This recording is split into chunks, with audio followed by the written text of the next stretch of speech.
Eva en 1967 dans la ville de Konya, donc ça fait déjà plusieurs années. À l'époque, elle n'avait pas encore traduit de Rumi. Elle était connue en tant qu'une personne qui a traduit Mohamed Iqbal, qui Mmh. était- par laquelle elle a découvert aussi Rumi. Alors en 1967, Konya, la ville de Konya n'était pas encore une ville capitale pour ce qu'on appelle le tourisme mystique ou ésotourisme comme elle est aujourd'hui. Et donc il y avait plutôt de personnes, des confréries qui venaient là. Et alors évidemment, il faut souligner que les confréries à l'époque, bon, qu'il est toujours interdit en Turquie avec une loi républicaine de 1925. Donc à l'époque, c'était un peu plus strict. Aujourd'hui, c'est plus toléré. Et donc c'était une occasion d'un rassemblement de ceux qui ont connu la tradition, ceux qui ont vécu dans les confréries. Et évidemment, à cette époque-là, à Konya, la tradition était complètement perdue. Donc, c'était plutôt des gens d'Istanbul, des musiciens d'Istanbul, notamment moi avec mon père aussi, qu'on y allait. Et donc, toutes les personnalités d'Istanbul et les derviches d'Istanbul venaient à Konya pour faire l'annuelle commémoration de Rumi. Et donc, tout le monde restait dans un hôtel qui était le seul grand hôtel de la ville. Et Eva, c'est là que j'ai rencontré Eva Devitré. Et parmi d'autres, il y avait aussi deux autres femmes. Donc Anna Massala, qui était une turcologue italienne qui venait de Rome, et puis Anne-Marie Chimel, qui est une islamologue. Et Eva. Donc Eva s'est distinguée d'elle parce qu'elle était tout le temps en train de répéter je suis musulman. Et pour être sûr que les personnes en face puissent le comprendre, donc elle répétait la même phrase d'abord en français je suis musulman, d'après I am muslim, et après en turc je suis musulman, ben musulman. Donc elle répétait ça sans cesse à chaque fois qu'elle rencontrait quelqu'un. Donc, elle était tellement fière d'être convertie. Et pour elle, c'était essentiel de savoir de faire savoir aux personnes qu'elle rencontrait qu'elle était convertie, elle était musulmane. Donc, après Konya, je l'ai retrouvée à Istanbul parce que tous ceux qui étaient à Konya après la fête continuait, disons, entre guillemets, la fête continuait à Istanbul. Donc, il y a eu des réunions chez Madame Samia Ayverdi, qui était une disciple de Kenan Rufai, et puis d'autres femmes comme Nézia Aras, Sophie Houri, Safiye Erol. Ce sont des femmes qui avaient déjà, qu'elles étaient très connues par leur discours sur le soufisme et par leurs écrits sur le tasawwuf, comme on dit en turc. Donc, elle était là, elle était très appréciée, et puis elle était assez impressionnante parce que elle avait pour ceux qui la connaissent physiquement, donc elle était une toute petite personnage, très modeste, qui parlait avec une voix très monotone et très petite et très douce, et qui clignait des yeux tout le temps. Et donc, moi, je ne comprenais pas français à l'époque, donc on a échangé quelques mots en anglais. Mais sa tenue, sa présence était assez impressionnante et appréciée. Donc, Eva, après, moi, je l'ai retrouvée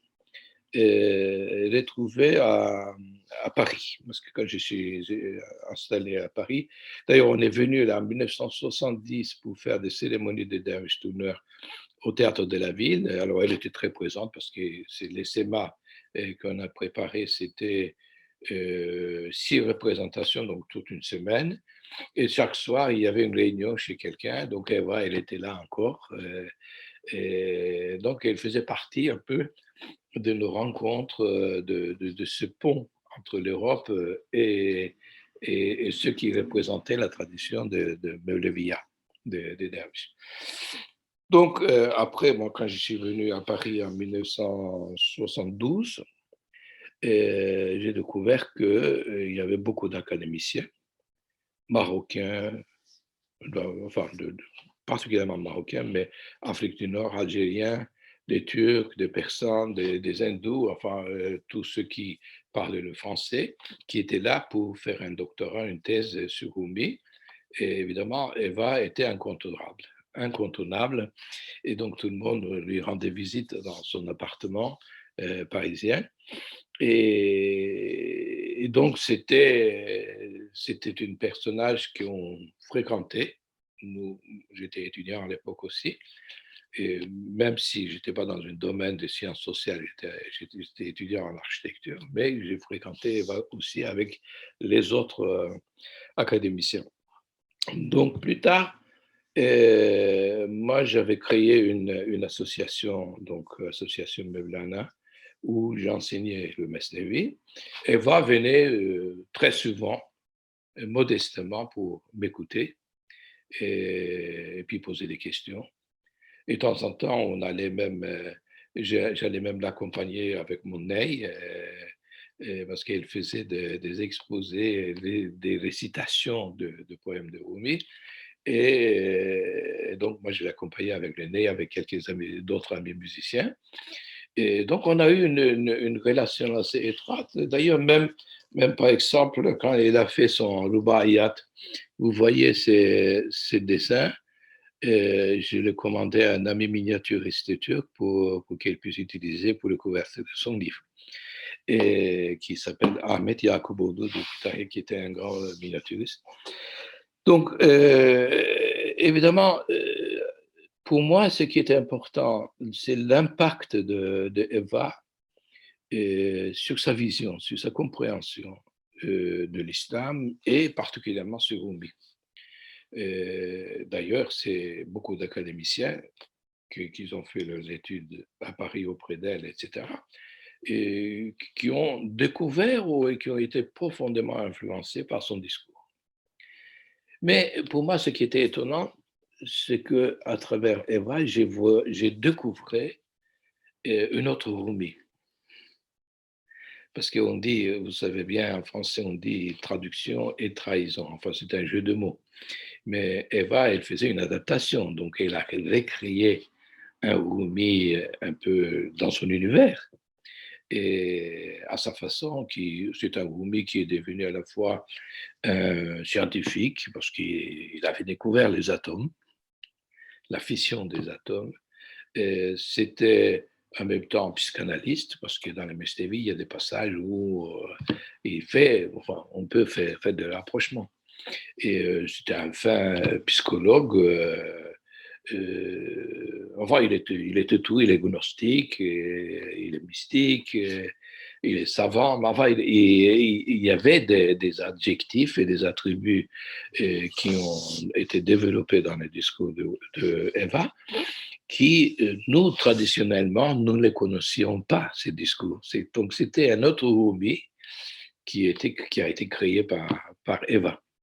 Mais aujourd'hui, ce qui est extraordinaire, son impact, donc sa vision de Rumi, créée par Eva, est devenue aussi, enfin, assimilée à travers donc ces académiciens qui l'ont connu, qui ont lu ses ouvrages, est devenue aussi une partie d'une tradition. Maintenant, aujourd'hui, si vous allez à Konya et puis vous demandez à n'importe qui expliquer un petit peu ce que le SEMA, ils vont répéter ce que Eva transcrit.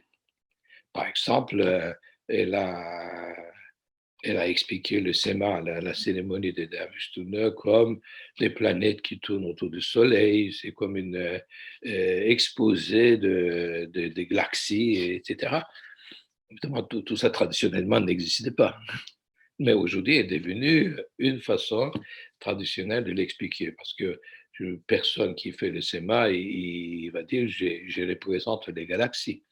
C'est plutôt comment dire, une cérémonie de zikr, de prière profonde qui existe depuis plusieurs siècles.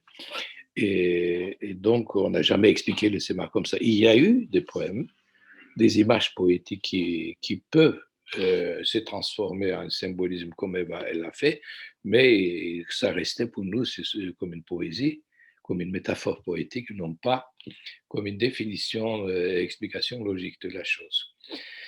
Donc, Eva a eu un impact assez important sur le monde musulman. D'ailleurs, bon, comme vous savez, elle a eu même une chaire, elle a été acceptée à l'Égypte, à El-Assar. Et donc, elle a été appréciée non pas, parce qu'il faut faire quand même souligner, il faut souligner ceci, parce qu'on a connu beaucoup d'orientalistes, mais il restait des orientalistes. Euh, mais Eva, elle fait un pas de plus. Elle ne s'intéressait pas à Rumi en tant qu'une académicienne ou une chercheuse, mais elle était là pour dire je le suis. Je suis disciple de Rumi, je suis musulman, je suis un fervent disciple de Rumi. Donc ça changeait tout. Alors que le regard dans notre univers envers des orientalistes était un peu distant, vu l'expérience de d'autres orientalistes qu'on a connus, et, comme d'ailleurs Louis Massignon, qui a beaucoup inspiré Eva. Et donc, alors qu'elle, elle était vraiment, elle faisait partie de nous. Donc, c'est une chose très, très importante. Donc, une autre chose, évidemment, que je dois dire, dans nos conversations, évidemment, j'ai découvert qu'on avait beaucoup de points, de divergences de pensée avec elle. Par exemple, bon, nous savons que dans le monde musulman, le Coran, dans le Sourate Nisa, nous dit que Jésus n'a pas été crucifié. Alors que dans nos conversations intimes, Eva, elle avait des doutes là-dessus. Pour elle, elle n'était pas, elle était crucifiée, donc parce qu'elle ne pouvait pas accepter ça. Parce que, par exemple, elle avait une vision de réincarnation comme une transmission de l'âme, comme la tradition hindoue, et qui n'a pas lieu dans notre tradition. Donc, et toutes ces divergences étaient un peu le sujet de nos discussions amicales entre elles. Et puis, il y avait un autre point qui est aussi important, c'est que vous savez que dans le Mesnevi de Rumi, qu'elle a traduit, et il y a aussi des versets un peu osés dans le texte, notamment dans le 5e volume, il y a des histoires que ceux qui connaissent le Mesnevi vont les découvrir. Alors, quand il faisait les traductions, il disait, mais écoute, comment je vais faire? Parce qu'elle était tellement pudique qu'elle n'oserait pas de les traduire telles quelles. Alors, je disais, mais Eva, si Rumi l'a dit, ben, il faut les traduire. Donc, ce n'est pas à nous de faire une censure là-dessus. Donc, ces histoires ont une sens profond aussi. C'est pas gratuitement dit. Mais elle disait, oui, mais peut-être les gens, ils vont mal comprendre, mal interpréter, ça va pas être très bien pour Rumi, donc il faut mieux, etc. Et à la fin, elle a traduit ces passages, comme vous le savez, en latin pour que personne ne puisse comprendre. Donc, mais en même temps, donc, malgré toutes ces petites conversations qui sont aussi importantes comme souvenir avec elle, et elle reste quand même un personnage adorable et qui a fait découvrir à l'Europe une version euh, qui est la sienne aux Turcs et aux musulmans, mais aussi à l'Europe,